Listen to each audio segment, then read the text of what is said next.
దేశస్తులందరూ ఏం గమనించారంటే ఇతడు ప్రార్థన చేయకుండా ఉండలేడు అనేది గుర్తుపెట్టారు. స్త్రీ బలహీనత లేదు, డబ్బు బలహీనత లేదు, అధికార పిచ్చి లేదు, ఆస్తుల మీద అంతస్తుల మీద లేదు.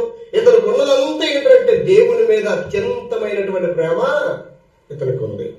కాబట్టి ఇప్పుడు మనం ఏం చేయాలంటే, ఏ దేవుణ్ణి అయితే దానియేలు ప్రేమిస్తున్నాడో, ఏ దేవుణ్ణి అయితే దానియేలు ఆరాధిస్తున్నాడో, ఏ దేవుడైతే దానియేలు సేవిస్తున్నాడో, ఆ దేవుణ్ణి సేవించకుండా ఆపేస్తే ఆడు మనకు దొరికిపోతాడు.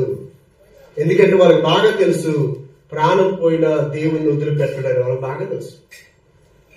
ప్రాణం పోయినా దేవుణ్ణి వదలడు దానియేలు.